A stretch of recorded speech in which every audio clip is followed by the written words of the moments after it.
Bonjour les gens. Allez, une petite vidéo sur Mel Gibson. Alors Mel Gibson, on le voit un petit peu comme le sauveur, hein. Il a été mis un petit peu à l'écart de d'Hollywood, de Hollywood. Et il est bon de faire une petite enquête sur lui. Alors, comme j'en ai parlé dans une vidéo très récemment sur Freedom of Sound of the Freedom, je me rappelle plus, je confonds un petit peu les mots. Donc, on a dit qu'il faisait partie des personnes qui ont aidé ce film à être mis en place, à être diffusé, pardon. Et il est bon de faire une petite enquête sur lui. Voilà. Donc, ce qui me vient comme ça, sans les cartes, c'est que Mr. Gibson joue un double jeu. Et ça me dit de prendre un autre jeu de cartes, ça c'est génial ça. Il joue un double jeu par rapport au plan.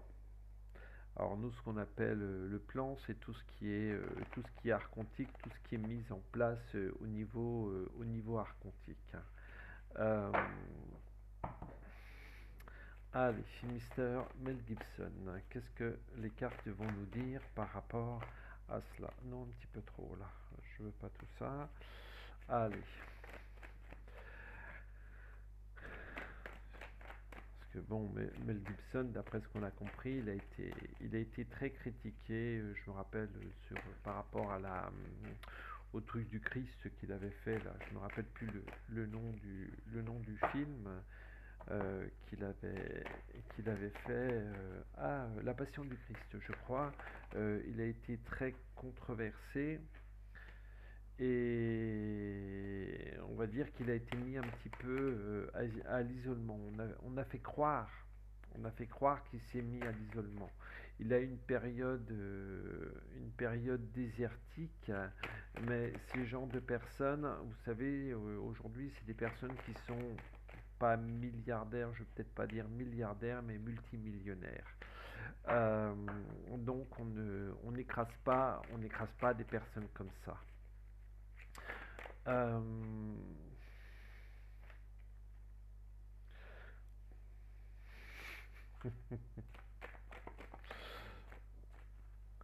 pour moi, il fait partie de près ou de loin à ce jeu, à ce jeu. Alors vous voyez sur cette carte, c'est marqué l'adversaire. Donc j'enlève le mot adversaire et je garde le reste. Et si vous regardez bien, voilà, Satan maléfique, pardon. Euh, Euh, pour moi, il fait partie, on va dire, regardez, voilà, le chiffre, voilà. C'est vraiment pour moi une carte qui euh,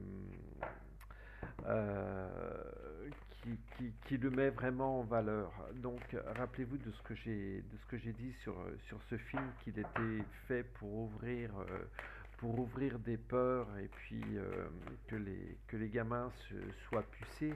Donc il n'y a pas de raison, c'est pas qu'il n'y a pas de raison, il n'y a pas s'ils ont fait ce film, c'est qu'ils ont su pourquoi ils faisaient ce film. S'ils ont fait exprès de retarder ses diffusions, s'ils ont fait exprès de faire tout ça, c'est que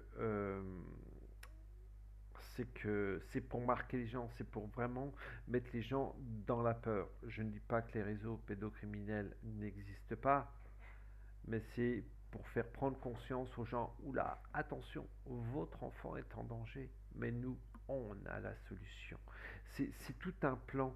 Vous voyez, c'est un Tetris. C'est marrant, j'ai le mot Tetris qui me vient. C'est vraiment un Tetris qui se met en place. On met 7 pièces, on pose 7 pièces. Hop, on en rajoute une deuxième. Et puis on en met une troisième. Et puis au bout du compte, ben, ça s'aligne parfaitement.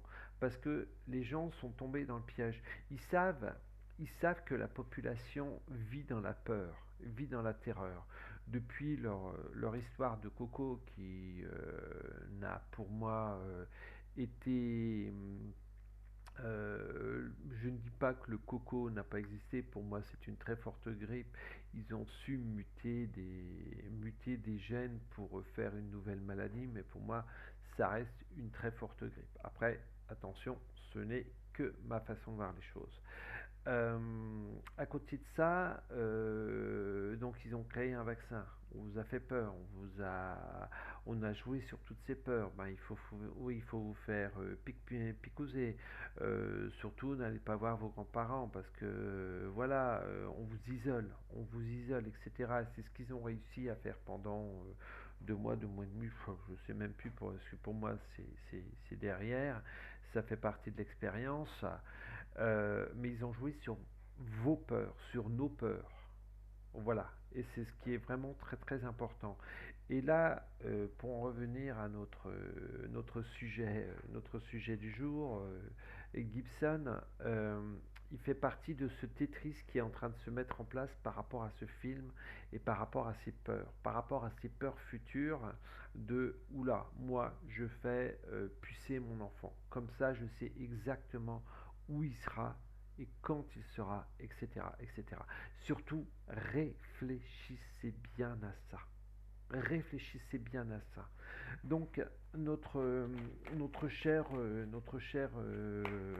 Mel fait partie de ce système, même si il a été mis à l'écart à un moment donné, parce que il a fait ce film sur la Passion du Christ et peut-être sur certains autres.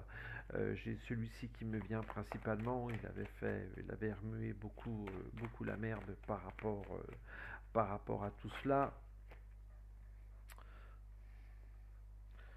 Et voilà. Et voilà. Alors, moi j'ai 3 cartes qui me parlent. C'est le satanisme, l'argent et le pouvoir. Voilà. Si ça vous suffit pas, qu'est-ce que vous voulez que je vous dise de plus? Euh, Quand vous regardez des films comme ça, pensez à couper les liens de ce...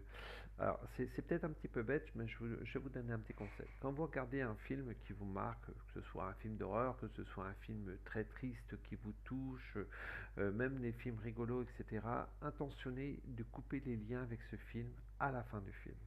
Sachez qu'il y a toujours des images subliminales dans les films.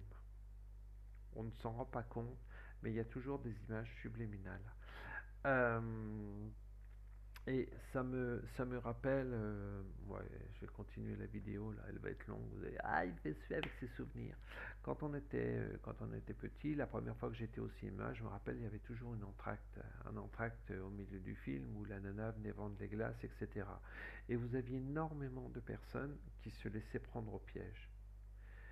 Et ce qui est intéressant, ce qui serait intéressant, mais je connais déjà la vérité, c'est de faire une enquête par rapport à ces images subliminales qui sont balancées juste avant l'entracte. Vous ne les voyez pas, il n'y a pas d'arrêt, mais votre inconscient, lui, enregistre ces images subliminales. Donc, pendant l'entracte, ben, la nana passait avec ses glaces, elle vendait tout son plateau. Parce que certaines images, que ce soit la boisson, que ce soit les glaces, que ce soit tous ces trucs-là, ben voilà. Euh, voilà. Pour terminer avec Monsieur Gibson, voilà. Donc méfiez-vous, même les personnes que on croit que c'est un joli petit mouton blanc qui vient comme sauveur pour diffuser un film sur les enfants, etc., parce que c'est nos bébés, etc., etc. Ben, il fait partie du plan, il fait partie de ces pourritures, hein, vous m'excuserez de l'expression. Donc aujourd'hui, à quel sens? Oui. Je continue à vous dire que tout ce que je ressens, c'est ma perception. J'ai des personnes qui m'aident autour et je les en remercie vraiment du fond du cœur. Ça me permet d'aller chercher un petit peu plus loin parce que souvent dans des enquêtes, ben, je suis juste sur le dessus, je ne gratte pas assez. Et là, c'est génial parce que ça m'ouvre les yeux sur ces personnes-là, ça me permet d'aller gratter plus loin et de confirmer ce que ces personnes m'avancent. Voilà. Je vous fais des gros bisous à tous. Si vous avez des questions, quoi que ce soit, n'hésitez pas. Pardon, laissez-moi des commentaires, même s'ils sont négatifs, c'est pas grave. Laissez-moi des commentaires. Likez, aimez, partagez. Je vous aime beaucoup. Bisous, bisous à vous. À très vite. Bye bye.